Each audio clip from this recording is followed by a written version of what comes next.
And you are now live. Thank you, Aisha. Welcome, everyone. Our special guest today is Dion Sing from Australia. So thank you. Australia, mate. You've got to say it with an accent. You can't just say Australia. Australia. It's early morning for us. I'm guessing late. Is it late evening for you? Yeah, just early evening, 6:30 here. Okay. So Dion, so from what I've seen of your bio, so you're president of the Australasian Solution-Focused Association. Correct.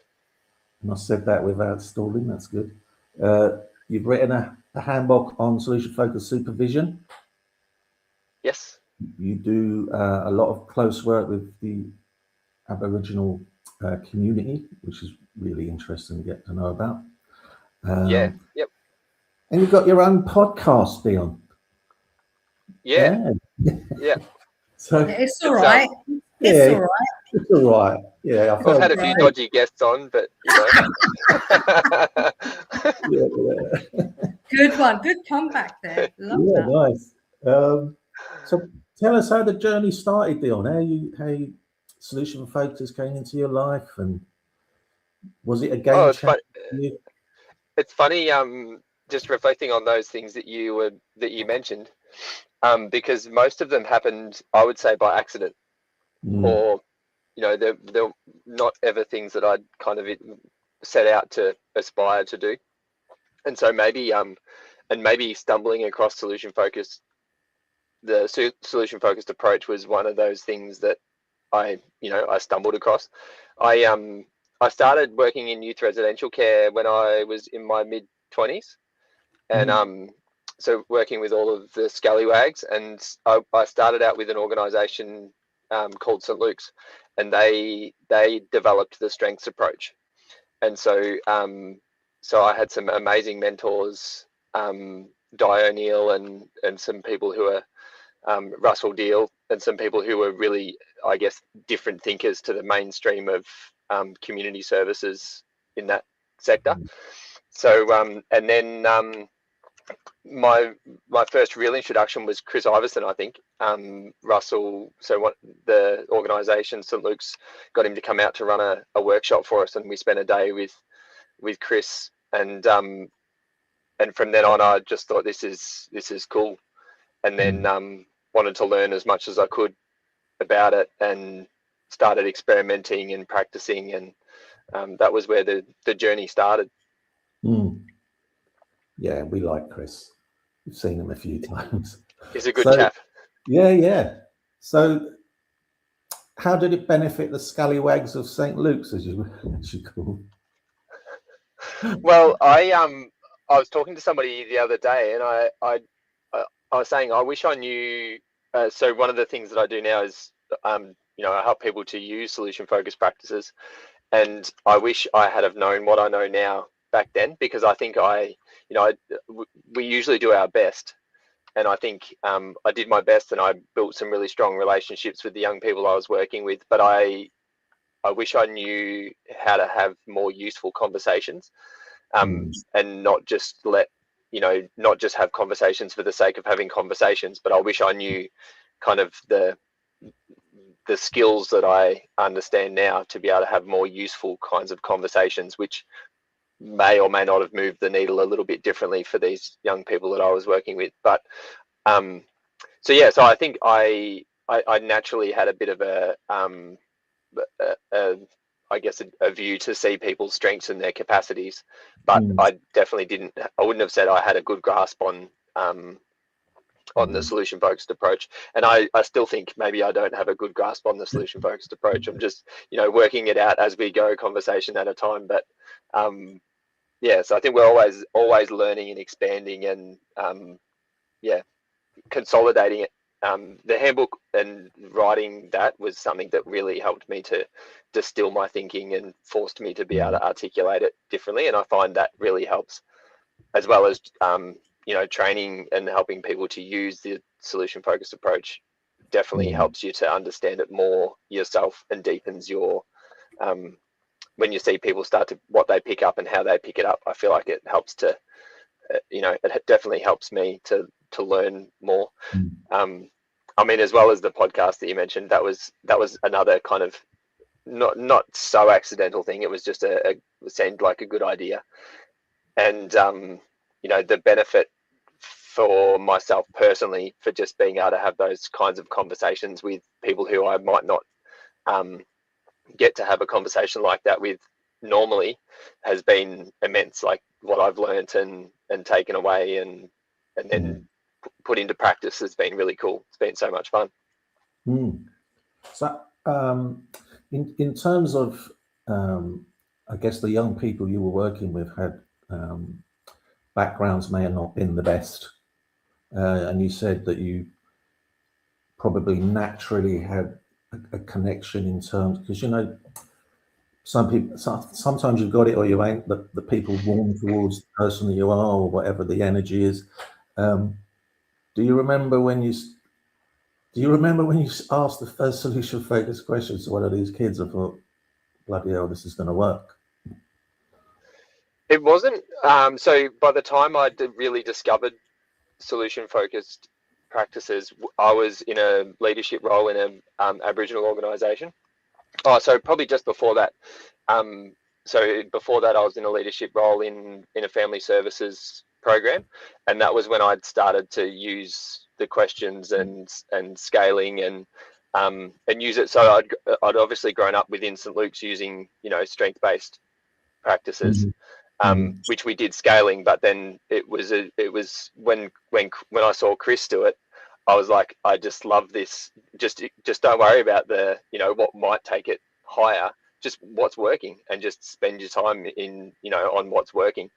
And so I guess I became a lot more disciplined in doing that. And so my supervisions and my leadership changed, I think, when I started really being disciplined in how I was using that. I mean, I was still very green and like new to that, I guess, approach. So in some ways I didn't really know what I was doing. I just took what seemed like a good idea, and I'd try it out and see how it landed. And that was probably when I started using it in supervision as well. So I wish I had known that when I was working with the young people, but it wasn't until I was kind of a lot further along the line than that when I started to and that was when I actually spent a year in Africa and then came back, and St. Luke's had merged with a much larger organization, and things had changed, and that was when I went and I worked for the Aboriginal organization then, and that was when I really started to see I had a lot of I guess freedom in the way that I was running the program and how I was supervising staff. And that was when I really started to see the growth. So I supervised 2 Aboriginal staff, and to see their growth and them take on new challenges, and to see how they've, how they grew so much from, being asked more questions and not being told what to do all the time, that was what sold me. That was the bit where I was like, yeah, this is really cool, and I want to help more people to work in this way. Because for me, I'm not an Aboriginal person, but for me, supervising Aboriginal people, I feel like it gave me a really a safe approach where I wasn't telling them what they should do, even around culture and around the way that they should work. But I trusted that they knew what they needed and what they're, the best expert about themselves. And so how I would supervise them was really, I think, helped me to do it from a place of not recolonizing people, but helping them to, self-determine their own work and how they were, their professional growth and how they were working with families as well. And there's something about this approach that makes it kind of just cross those cultural boundaries, isn't it? What else apart from, putting the client in the role of expert, do you think helps it be so, good with different cultural experiences and backgrounds? Yeah, well, I think it's so useful because it means that I don't, and I say this in a really, I guess, respectful way, is that I don't actually need to be I don't need to be an expert. I don't need to have an understanding about your cultural background. I need to have compassion, and I need to particularly in our context in Australia, I need to understand that there's been damage, and that and be compassionate about that. But I don't. It's obviously useful, and my cultural knowledge has grown a lot over the years.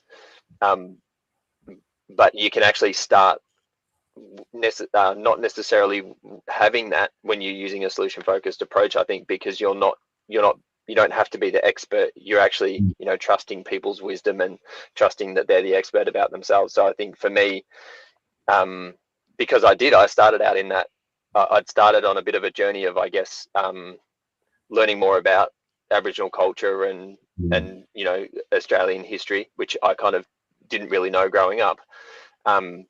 But then I would still say I was so green when I went and I worked for this Aboriginal organisation. I was really green. So it was kind of I like to learn by immersion, and that was probably one of the best things that I could have done. And so that was the journey, I guess, into that. Understanding culture at a bit more of a deeper level. Yeah, and what did they teach you about yourself and the way you approach solution focused? Yeah, that's a good question. I learnt about myself that my values align usually a lot closer with Aboriginal cultural values than they do a Western system values.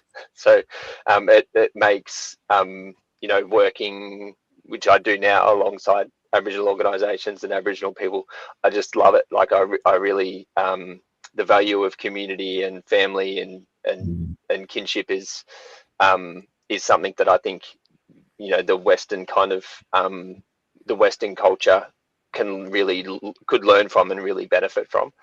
So I think I learned a lot about my values and how they were actually a lot closer, or maybe aligned closer to an Aboriginal cultural context than a Western kind of way of thinking.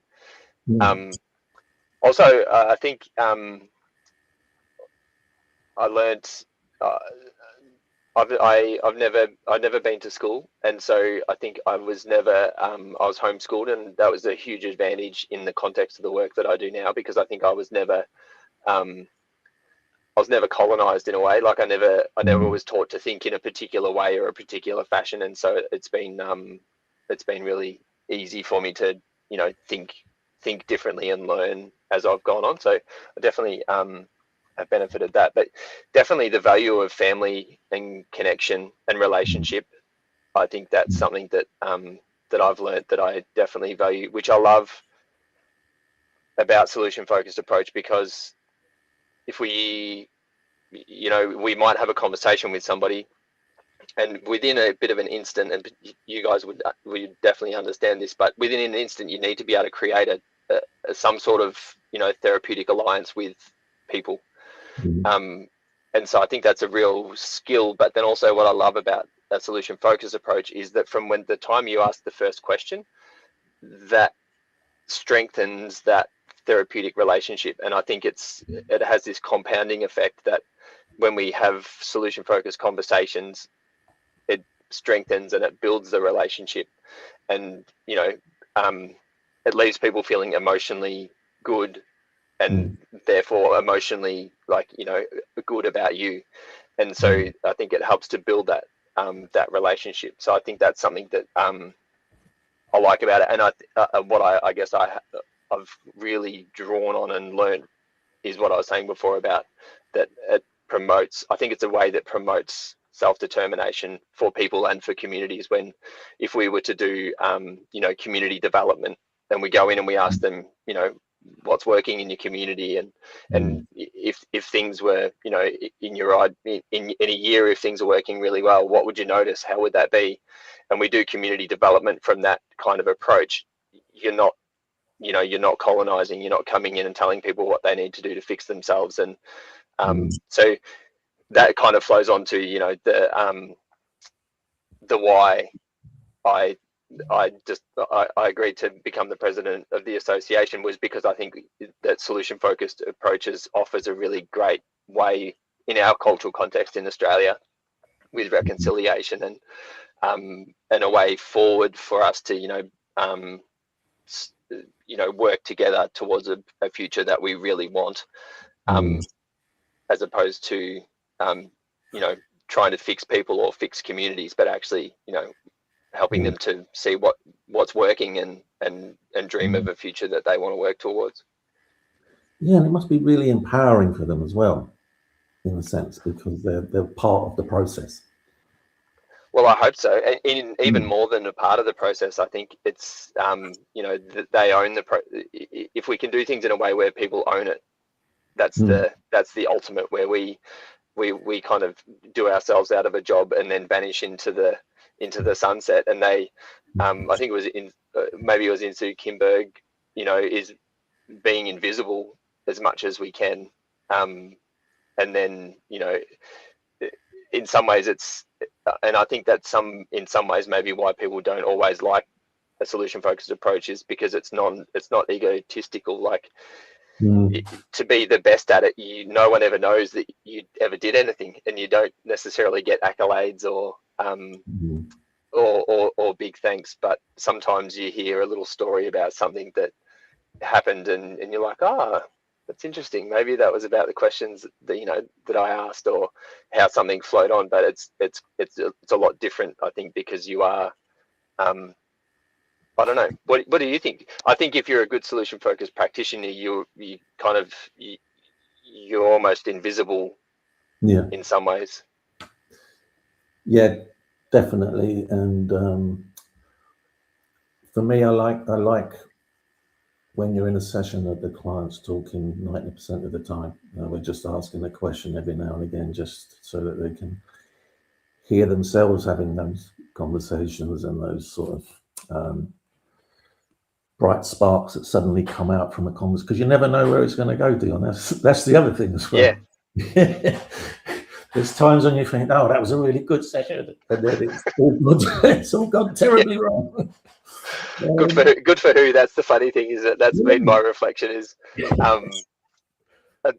one of the things that I think is, if we're going to measure success, it has to be the perspective of the person who, of the community or the person who we're having the conversation with. That has to be our measurement of success. It can't always be, I think we can reflect and learn from what we're doing, but at the end of the day, I think that success is only success if, the person walks away and thinks that was, that was success, because otherwise we're just, tooting our own horn and making stuff up that may or may not be very, very useful. It's one of the things in supervision. I started asking more questions about, what was useful about supervision today. When did you feel empowered during our conversations today? And so I learned a lot about, in some ways, of what was, empowering for them, what was, success, plus also then from that I could draw on, what I'd been doing that might have led to that, that usefulness for them. Can I ask a question, John? Yeah, of course you can. I know. Thank you so much. Thank you. You may. Thank you, Dion. I'm really inspired by what you're saying, and it resonates a lot, and it's really refreshing to hear you speaking. I'm totally in awe of everything that you're saying. And Joe and I know you and I have had conversations about this. Our clients are our greatest teachers. You can read so many books and be inspired by other therapists and everything else, but we ultimately are learning from our clients, each conversation at a time. Is there a client that stands out for you as one of your greatest teachers, like a case study that you can maybe, I know I was putting you on the spot, but anyone that you think, obviously not giving any names, but you think actually that when I worked with this person, it changed some of my views or part of my practice, or it taught me this? There's definitely a few people that come to mind, and maybe if I amalgamate them, no, they probably wouldn't even mind being named. And some people who I've supervised, and some people who I've worked alongside since then, doing different projects. And I think the long term, the people that I have supervised for a longer period of time, I've learned a lot from about my own practice, and when you have that level of relationship where they can say, oh, that was a bit harsh, or I don't think that was very fair. Or one of the things that I really learned, I as a manager, so I'm managing a program, and so I had these staff, and they would come to me and they'd say, oh, this. So for the context, it was a Australian. Well, we're the first regional pilot trialing this legislation which allowed for Aboriginal organisations to take over the legal authority for children on child protection orders, for Aboriginal children on child protection orders. And so we're doing legal child protection work in the context of an Aboriginal organisation. So it was this a really incredible and challenging balance of the legislative work, and also working out how do we do this in a way that promotes self-determination. And anyway, so that was the context of the program that I was managing at the time. And my staff would come to me and I'd say, well, so what do you think? They'd say, oh, this thing's going on with this family and I'm really worried about the child, and this is going on. And I'd say, well, what do you think we should do? And I'm pretty sure one of them nearly slapped me one day and they said, just tell me what I need to do, stop asking me questions. And for me, that was I was like, okay, all right. So actually, sometimes I do need to tell people what they need to do. And so I went from going, what do you think we should do, to actually, I guess, building that into the relationship and saying, look, if you need me to tell you what you need to do, just come to me and say, look, I really need you to tell me what to do, because my default will be, 9 times out of 10, I'm going to ask you what you think, and that'll be it. But if you can't, if you can't do that today, that's okay. Just tell me that, that you need me to tell you what you need to do. And so I think that for me, and then that's in the handbook, and that what now I call the language continuum, which is, you default to asking, but particularly in leadership roles, there's a time when we have to, be direct. Working in that context, in the child protection context, there's times when we ask families how they think they would like things to be, or how they would like to move forward, and then there's times when we say, actually what's going on in your family is not okay, and there needs to be some change, otherwise there's going to be, this is what we're worried is going to happen. And so I learned about that. What I now, I teach other people about is this language continuum, and it's not necessarily that there's a right or a wrong spot to sit, but if we sit down the asking end, it increases empowerment and people's ability to think through things and solve problems on their own, and they will eventually, become more, they will self-supervise more themselves. But at times there's a time and a space when we do actually need to step up. And I think I actually, so one of the really influential books that I read was Frank Antonomus's book on solution-focused supervision, and in that he quotes Insoo Kim Berg, and she says, I think it's a metaphorish metaphor and a 2x4. And so she's saying sometimes, a metaphor, you kind of give people this, a metaphor that they might, lead them to, where you're thinking might be a good idea. And then right up the other end of it is the 2x4, the block of wood you hit them over the head with when they're just not getting it.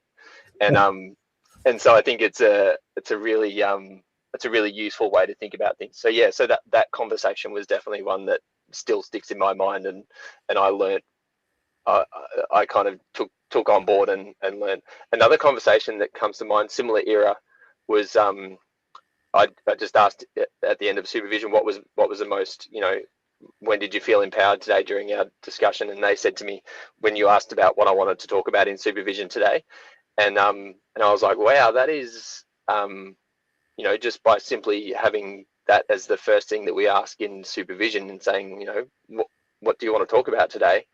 Actually, and as a I guess in the context of I was this person's manager, that they'd not been used to somebody actually saying, what do you want to talk about in supervision today? They were used to a manager that had, might be bringing the agenda, and so for that to be the first thing that I asked, and I was surprised, because I was, I thought, isn't that what supervision is? Like, that's, but also I guess it made me learn and value that, that space. Yeah. Lots of learnings along the way. Yeah. I like to think of, and one of the things which I like to teach people is to be an experimenter, because there's no such thing as failure. When you're an experimenter, you just try something out. If it doesn't work, you try something else, and so you can't fail. And if you bring the other person in that you're having the conversation with in on the experiment, it then makes it really easy. So in supervision, I was reading Frank's book, and I learn about a new thing, and I'd say, I read about this thing the other day. Do you want to try it out in our supervision discussion? And then I could try it. I could, ethically involve them in this experiment, and then ask them about how was that? Was it, was that this way of discussing it any use? So I think experimenting is absolute gold as far as trying something, hear a new idea, take it, try it, and evaluate it, see what it led to.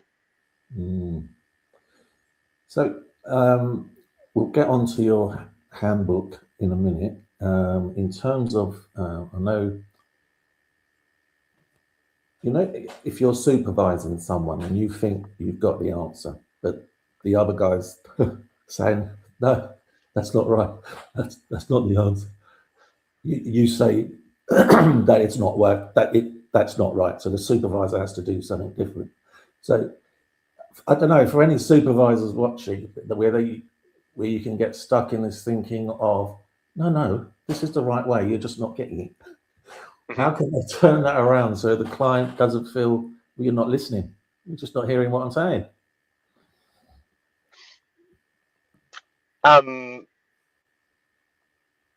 I think listen maybe is probably the first. And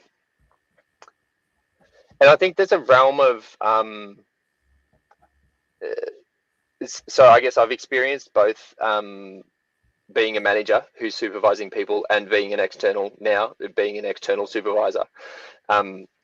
And so as an external supervisor, I don't necessarily have to have the if I'm, say for instance, making a suggestion but that person's not picking it up, that's really up to that person. My role as an external supervisor is to maybe help them to come to some movement around that. Whereas I think as a manager and a supervisor, it's a really different it is a different context. And I'm not sure if that's kind of what you were thinking with that in that question, but understanding where you are on that language continuum, and knowing what it is that you're trying to address in supervision.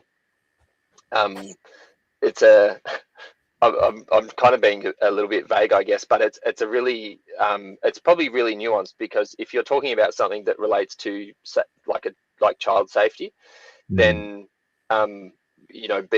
making a suggestion, if someone's not picking it up, then you obviously need to be more direct. And if they're not picking it up even then we get to the point where if it's serious, when actually there are measures, like disciplinary measures, that we might actually need to use as an organization, because if people aren't doing their roles, then they're actually cheating children and communities out of a service that they should be having. So I guess I take that really seriously, and I have a really low tolerance for for people who are willfully not necessarily doing the best that they can. But I think one of the things I used to say, assume best intentions, but I found that I couldn't I guess I think through things, and then I couldn't test that could be true in every situation. So there are times when and you would be able to relate to this, when it's unsafe to assume best intentions, because you can potentially be overlooking something, which, you know, left unchecked can actually, you know, lead to serious consequences. And so I was like, well, so how does this work? What's the assumption that we can hold about people? And so the kind of the way I talk about it is that people are usually doing the best they can with the experience and knowledge that they have. And so we don't assume that they're always, you know, we don't assume best intentions, because that, I think, can potentially be dangerous in some contexts. But we assume that they're doing the best that they can with the knowledge and the experience that they have. And I think that I'd be actually really interested to hear your thoughts on it, because I think that's a safe assumption to hold. And it also allows us to know that people sometimes do horrible things. And so we have to be able to hold those two.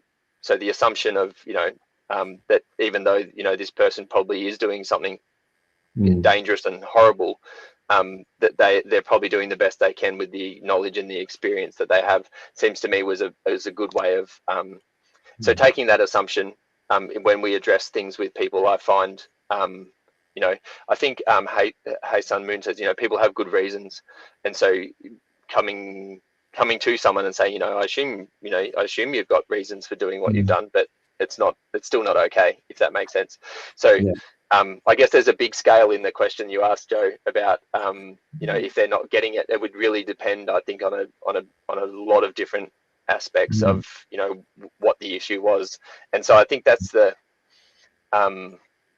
one of the things which I've reflected on over the years, is that we have to become more reflexive and less kind of rigid. And so we have to get really good at reading and you know, reading situations, and also then changing how we interact with the situation, and not necessarily having a cookie cutter fit for every everything. What are you guys' thoughts, experience on that? I think, oh God, Well, I was going to say, so when we're in similar positions and we're working with families where the children are on child protection, or the children have been moved into care for whatever reason, it's my first assumption when I'm speaking with a parent or parents, or even the carers, they're telling me the truth they want me to know. Yep. But there's so many other pieces to the puzzle. And then looking at something from one lens, but we also need to explore the other lenses, the other puzzle pieces. And it's not that we want to kind of do this massive investigation to see what's going on here, but assuming that they're telling us the whole truth can be very, very dangerous for the children that we are protecting. But the assumption is that they're telling us the truth that they want us to know, and that they are doing the best that they possibly can with the resources and the knowledge that they have, which is exactly what you said. But, you know, we do have a duty of care for the children in these situations. So we do have to speak with the social workers. We do have to speak to the other professionals, but also at the same time, assuming that they have their own agenda. And just because you have the title of a social worker or police officer or whatever, doesn't mean that's the whole truth. That's through their lens. Well, and sorry, Joe, I think you're about to say something, but I also think too is that it's such a complex world, because also, you know, social workers have their own, you know, you might be working with other social workers who have their own version of the truth and what they, you know, how they interpret and see things. Or biases, because it does happen. So you know, our role is to just navigate that, exactly what you said before. We have to have that child protection hat on, where we are, you know, we're there to protect the children, but also sometimes we need to protect them from the people that aren't, you know, in their immediate family, because of the dangerous assumptions that might be fired around in meetings. So I think it's just kind of going in with a head where it's completely blank. You're collecting information, you're putting puzzle pieces together. But if you're not sure, go with the safest route for the child. Even if it means the assumption is wrong, or the information you have is wrong, go in with what's going to protect the child, and then just apologize afterwards. If maybe not that that's ever happened for us, but If I was put in that position, it would be whatever is the safest route for the child right now, that's what we're going in with. But I mean, parents generally don't lie. They might forget information. And it's not because they're intentionally trying to get away with something. Most of the time, it's more because they're embarrassed or they don't know how to voice what's actually going on. And they're feeling so much pressure from the systems. Yeah. Yeah. I think a lot. So when we get referrals from social workers, there's always something on the form that says, what outcomes are you hoping from this referral? So we've got a kind of idea of what direction they want to go in. Often, a lot of the time, the parent carers are. It's almost like they're in conflict with a social worker. Do you know what I mean? There's this feeling of they're being told not what to do, they're being not trusted. So often, I don't know. I think it was Harvey Ratner, but it's something called twin tracking, Dion. I don't know if you. So it's kind of like, so the social worker might want the child to attend school more regularly, and he may want him to be there more presentable, and to have all his GP appointments. You know, often you get a list of things, and often I just say to the parent, so if these things were to happen, how would it benefit your child? And then we can often get onto a collaboration rather than a you do as you're told. It's more collaborative then, because we have to assume they want the best for their kids until we're proven otherwise. Yeah, well, and that's the thing is I think that talking about clients that we learned a lot from. I worked with this family when I worked in youth residential care, and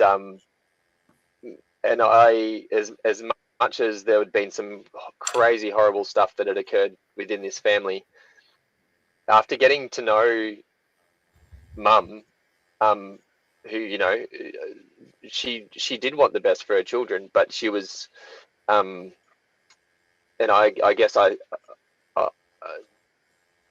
but that wasn't what happened, and so, you know, they ended up in this you know, really full on situation, and she was like, I think it's not unfair to say that she was incapable of protecting her children, because, you know, all this horrible stuff had happened, but you could see, and that's the thing, is I think sometimes families are in the system and they, you know, they get really fired up and you know, yell and carry on, and you can see that in a few different ways, and you can see it as, you know, that they're, you know, uncontrollable and that they should know better.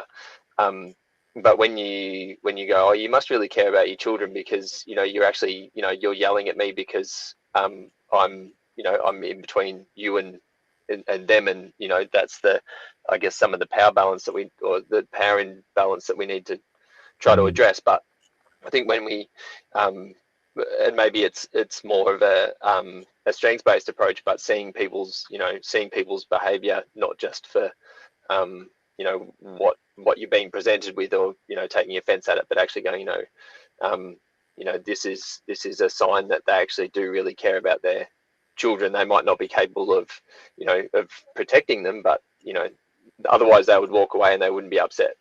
It's so yeah, so I think we can all often see things, you know, in a different way, which changes how we interact with people too. I think when we see it like that, we're likely to have more compassion and see it as a strength, and maybe something that we can you know, help them to channel, if that makes sense. Well, yeah, and I think a lot of the clients that we work with have also had their own trauma childhood growing up. It's not, sometimes they've not been shown what good parenting is, what looking after a family looks like, may have been in the care system themselves. So if it was a bad experience, they've already got that barrier up. So there is a lot to take into account.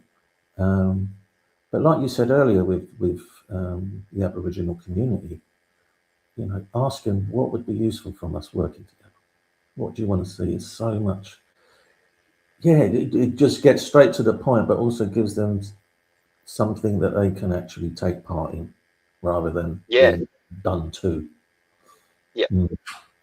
Yeah, definitely. Ownership over it. I would love to, I'm yet to get the opportunity to do community development in that way, but I've done lots of projects, and that's one of the things I've reflected on over time as I learned about solution-focused approach, in the context of, supervision, and then really practiced it and encouraged staff to use it in that context of that program that I was managing.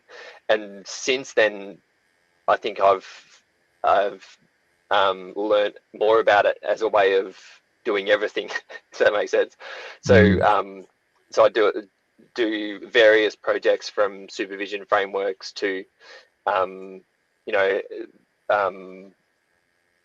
developing programs, and so my lens is now going in and workshopping and having conversations about what's working, and and if in a year's time, so I worked recently on developing a manual for a high security women's refuge, and so we had a discussion. I said, well, so if in a year's time this has been going really well, what would you notice? What would you notice about the team? What would you notice about about the people who are coming, and what would you notice about your interactions with each other? What would you notice? And so we just built this amazing, rich description of their preferred future.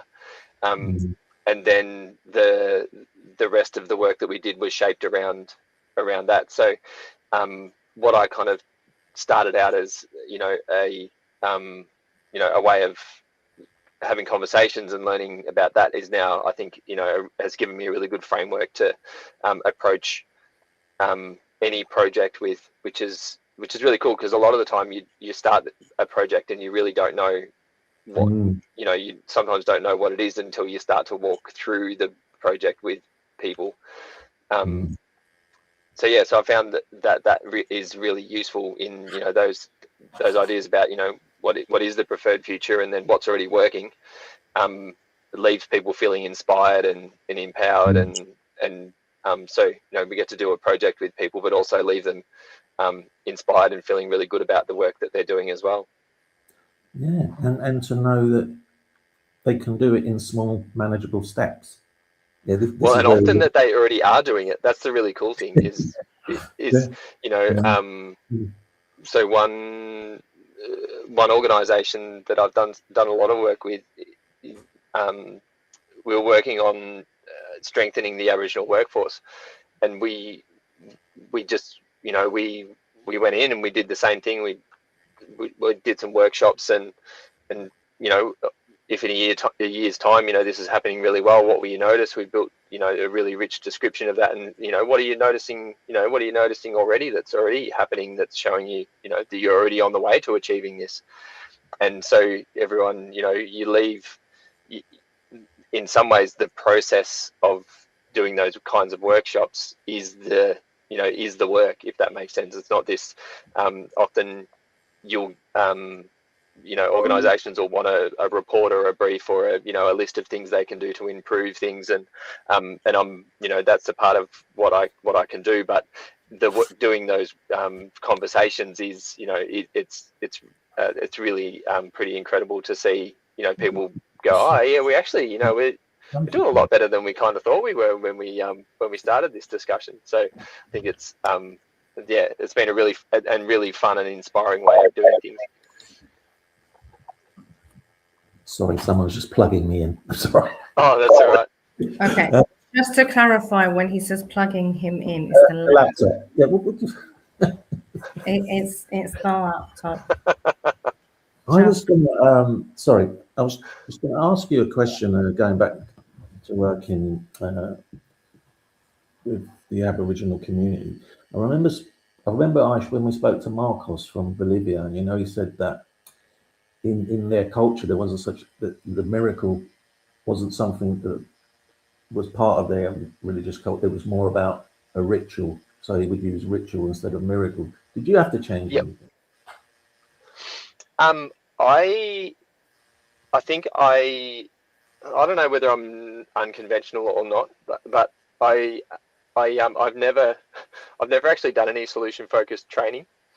I've read and I've experimented and I've somewhat landed with something that works, and so I've never taken a particular question. So I've never really, in fact, I don't think I've ever asked the miracle question in that way.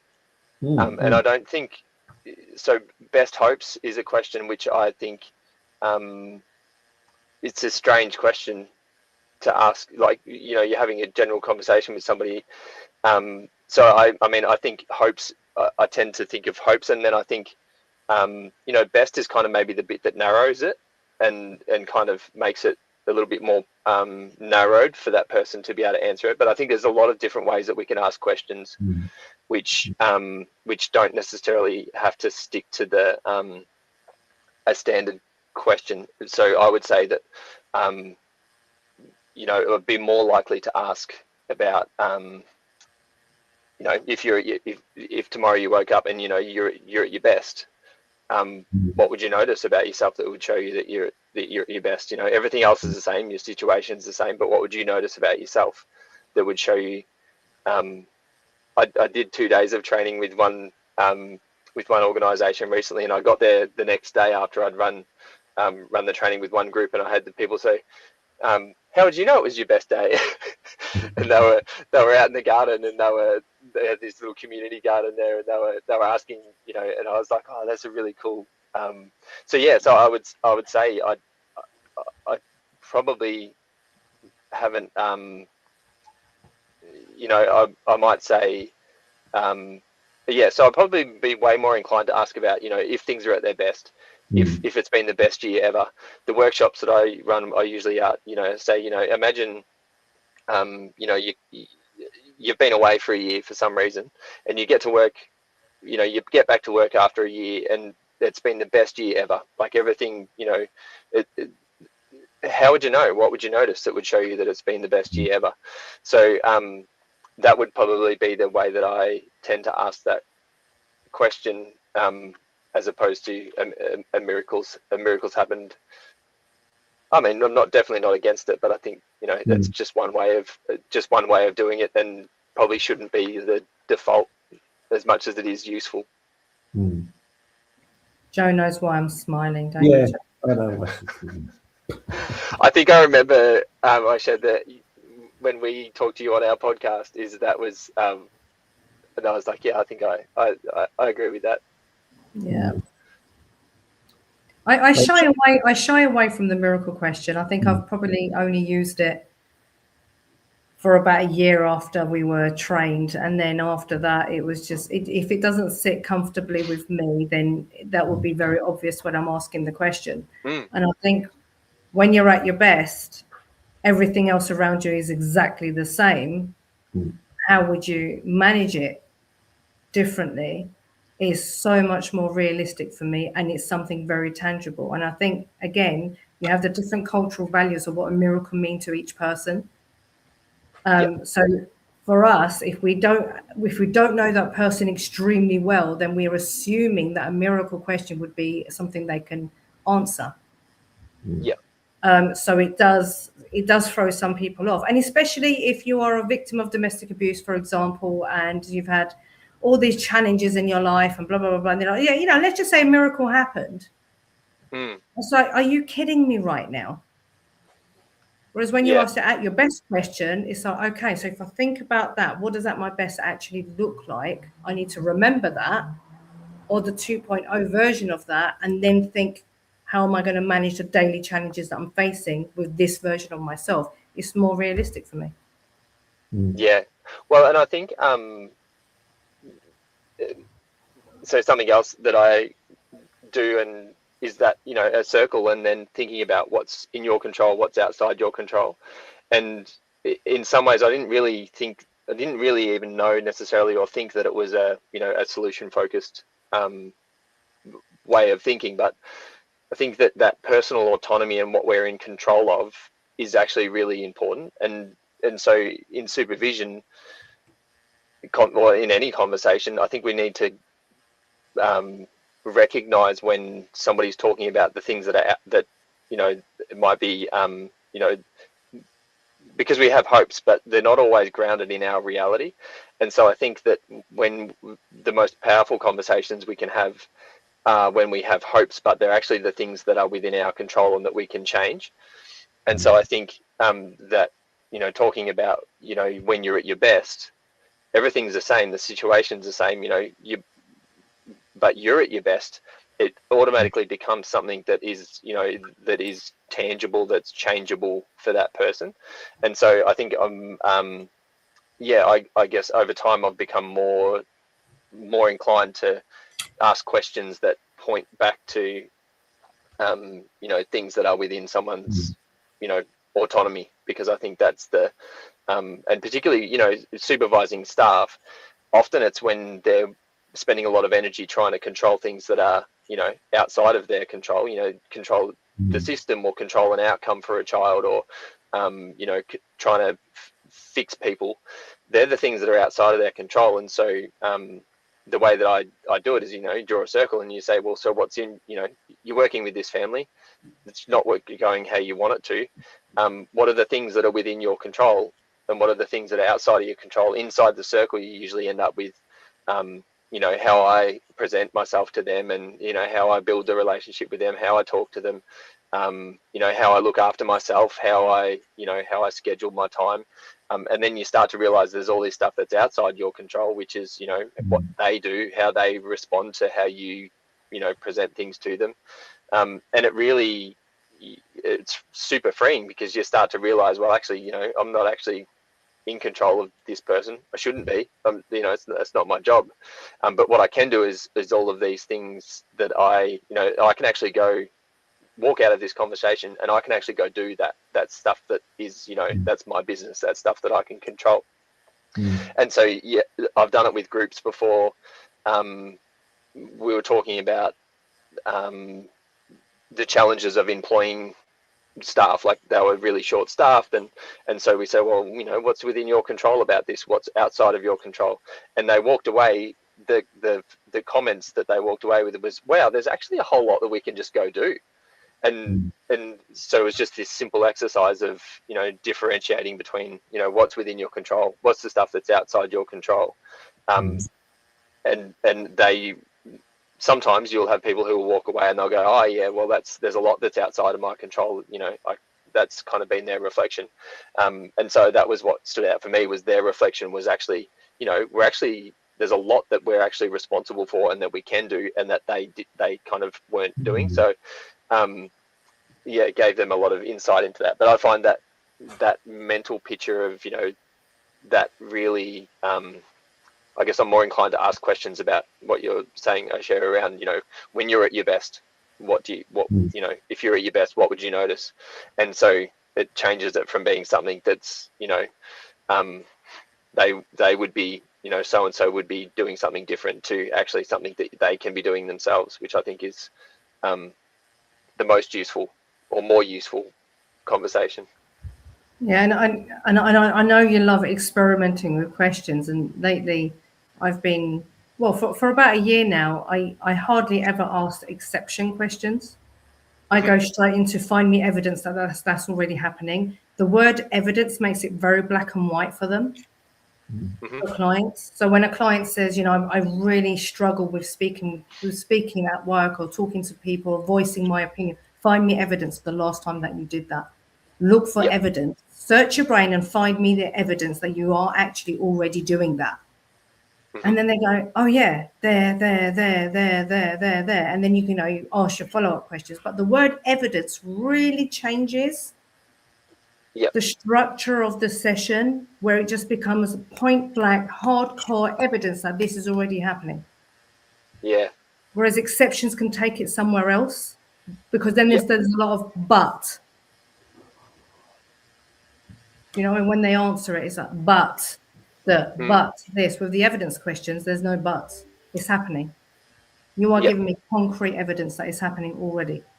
How did you manage to do that? Despite saying that you really struggle with this, how did you manage to collate this evidence that you've just given me? And it really changed. But I think experimenting, like you said at the beginning, is absolutely key. And we experiment with each client, because each client's unique. Yeah. Well, and that's the reflexive bit, isn't it? Because I think, and I know I'll get a nod from you, well, probably both of you, but definitely Aisha, the being flexible and not following a script is, I think, that's in some ways, that's the key in, I see a conversation, I wouldn't know what question I'm going to ask, well, sometimes until I'm asking the question. And so, it is I have to kind of almost just rely on that creativity, which I think is a really useful.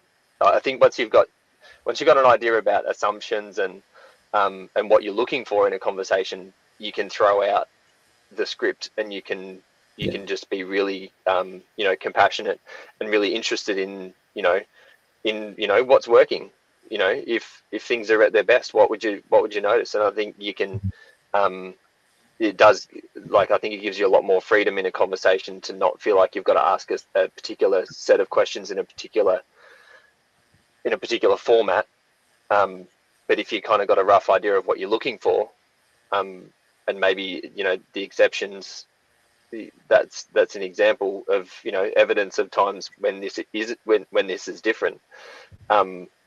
It gives us a lot of freedom, I think, and ability to just be creative in conversations without feeling like we're although I know that I'm probably wired differently to your average, or to some people, where you do like a structure, and I mean, I think that's also fine, but I also think there's definitely, I think, also knowing when we're at our best as as participants in the conversation, is knowing that that's what, if I'm being free and creative, and the person who I'm having the conversation with is going to get more benefit out of it than if I was trying to be to follow a script, if that makes sense.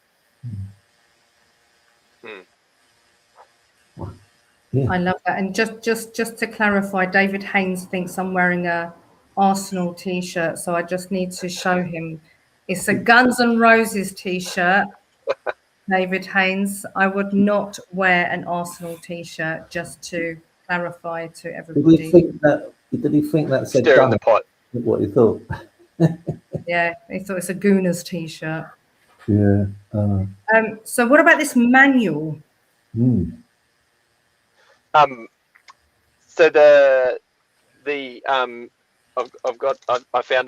thought I'd better find a copy. So actually, I didn't know that David Haynes was here, but You don't need to be nice to him. No. No. No, we love David. So he was. I joined the ASFA, the Australasian Solution-Focused Association.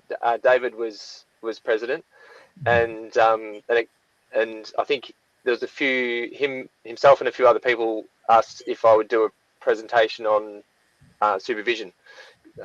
I can't remember how it kind of come up in conversation, and so I had this. It was quite a horrible PDF, which I'd agreed to send around as a bit of a to get feedback on, I guess, and do a bit of a talk. And then after that talk, our secretary, Honorary Professor Susan Colmar, as David likes to call her, Auntie Susan, said, "Oh, I really like what you're about. I think you could turn this into a book." And so anyway, a long story short, she really helped me formulate my thinking into something that was a lot more legible and printable. And so my hope in writing it was that it would put something in people's hands that they could read in a couple of hours and then just use. And so that's what I hope that I've done. I think actually David's feedback on it was that it was too short. I think he'd finished it before the plane took off. But it's full of useful, it was what I've put into practice, and then was able to pull it all together. I'm really keen to start writing an updated edition, because I think I was going to say about questions before, was about, I think if we solution-focused approach should always be evolving. Like, we should always be, trying new things, and we shouldn't necessarily. We should learn from the people who have gone before, and I think honour them and value them. But I think we shouldn't just copy them, because I think if we do that, we'll miss out on,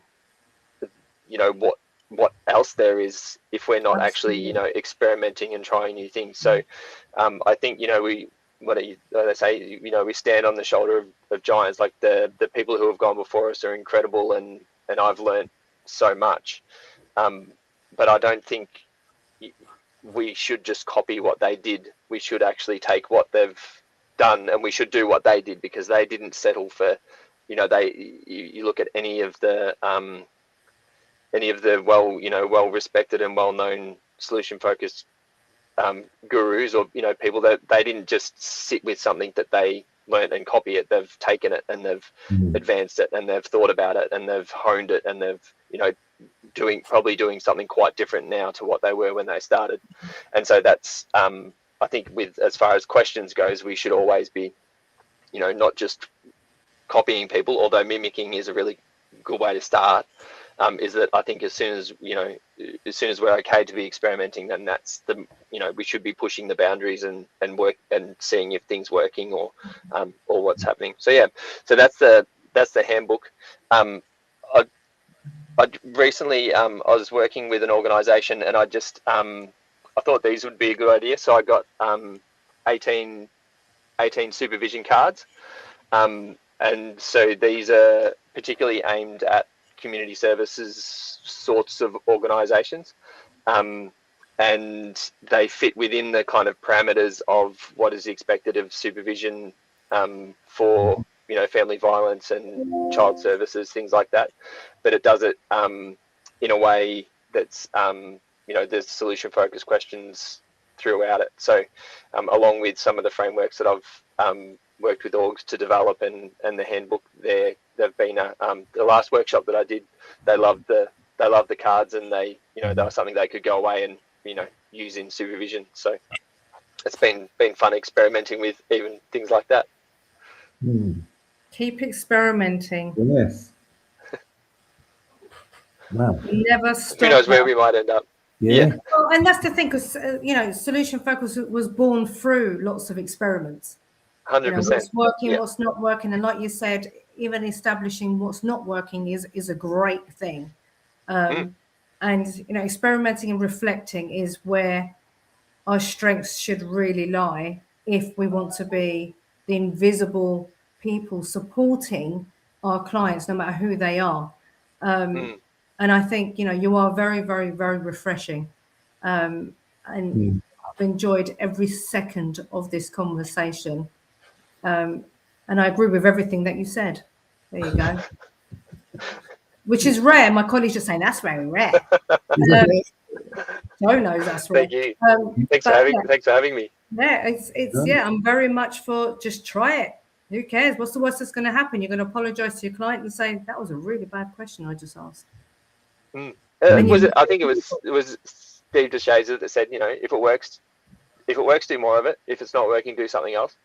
And I think that's, you can actually, if you just follow that idea, you'll probably land on a solution focused approach, because you'll just keep trying things. You'll work out what works, and if it's working, you do more of it. And that's the ultimate filter, I think, for experimenting, is his advice around that. If it works, do more of it. If it's not working, do something else.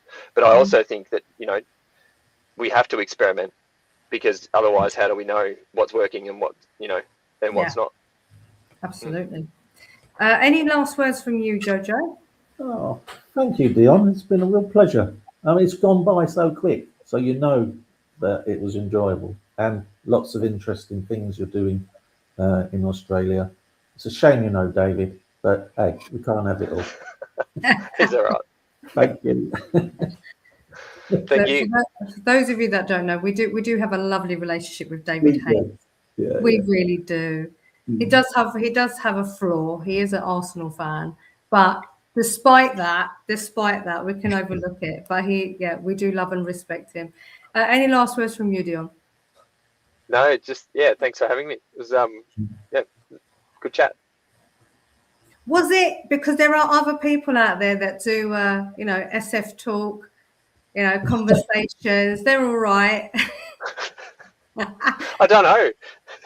Are they? No, they're good. No, they're good. They're good. Well, from me, I have highly, truly enjoyed this conversation, and I'm so happy to have known you and for being a guest on your podcast along with Joe, and finally having you as a guest on ours. But yeah, keep experimenting. Yeah. Keep being you. Thank you. That's amazing. Thank you. If you could just stay there for a couple of minutes, Dion, and everyone else, take care, and we will see you on the next FBS chat.